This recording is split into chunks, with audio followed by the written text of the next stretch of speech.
Well, well, Mr. Valentine. I thought you had forgotten about little old me. May have walked out of the den, Irma, but I'd never walk out on you. Amari's downstairs, you big flirt. Hey, Valentine. Let's go talk to Amari.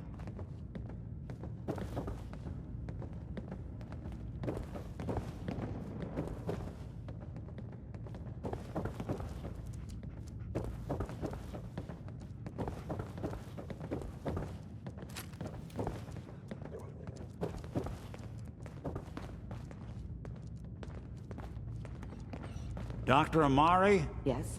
Wait, I know you. You're on the railroad. What's this all about?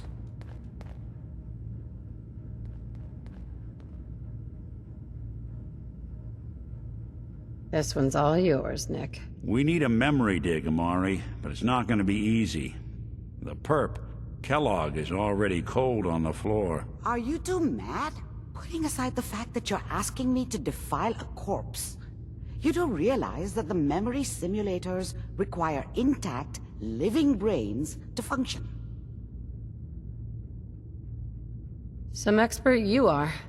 I knew this was a waste of time. This dead brain had inside knowledge of the Institute, Amari. The biggest scientific secret of the Commonwealth. You need this, and so do we. Fine. I'll take a look. But no guarantees. Do you have it with you? Could you say that like Dr. Frankenstein? Igor, fetch me the brain! No, I will not. Now, do you have it? How much of the brain do you need, exactly? That is not an encouraging question. I suppose I'll have to make do with whatever you can find. Here's what I could find. What's this? This isn't a brain. This is...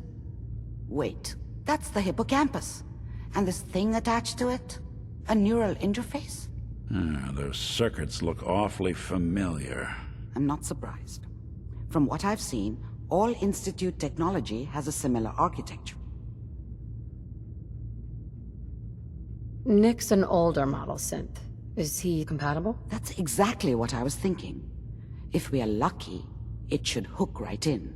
But even if this works, Mr. Valentine would be taking on a tremendous amount of risk. We're talking about wiring something to his brain. Don't worry about me, Amari. Let's do it.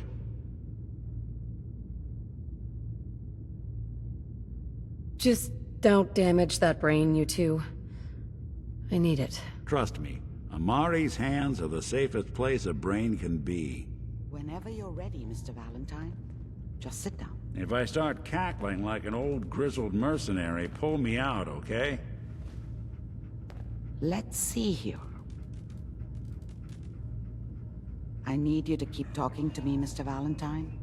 Any slight change in your cognitive functions could be dire. Are you feeling any different? There's a lot of flashes. Static. I can't make sense of any of it, Doc. That's what I was afraid of. The mnemonic impressions are encoded. It appears the Institute has one last failsafe.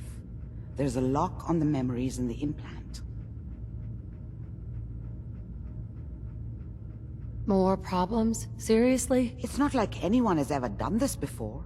You try making a secret technology work across hardware generations out of spare parts. Just let me think. The encryption is probably meant to keep a single mind from accessing the data. So what if we use two? We load both you and Mr. Valentine into the memory loungers. Run your cognitive functions in parallel. He'll act as a host, while your consciousness drives through whatever memories we can find. Nick and I are gonna share a mind? I'm not gonna see him in any compromising positions, am I? If a smart mouth was all it took to solve problems, we would have found your son by now. No. You won't have to worry about that. The only memories you'll access are the ones in the implant. Any idea of what I'm gonna see in there? I have no clue. But considering we only have a single piece of the medial temporal lobe and not the whole brain, I doubt it'll be cohesive. All right, let's get started. Just sit down over there and keep your fingers crossed. See you on the other side.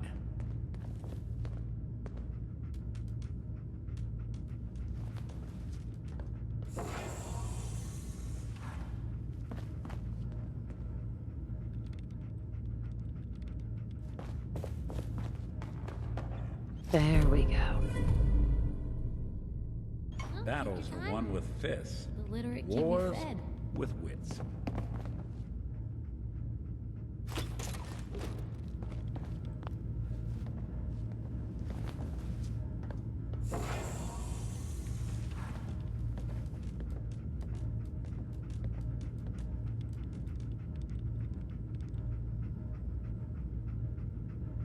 Initiating brainwave migration between the transplant and the host. Mnemonic activity coming from the transplant. It's degenerated, but it's there. We're going to load you into the strongest memories we can find. They might not be stable. Just hold on.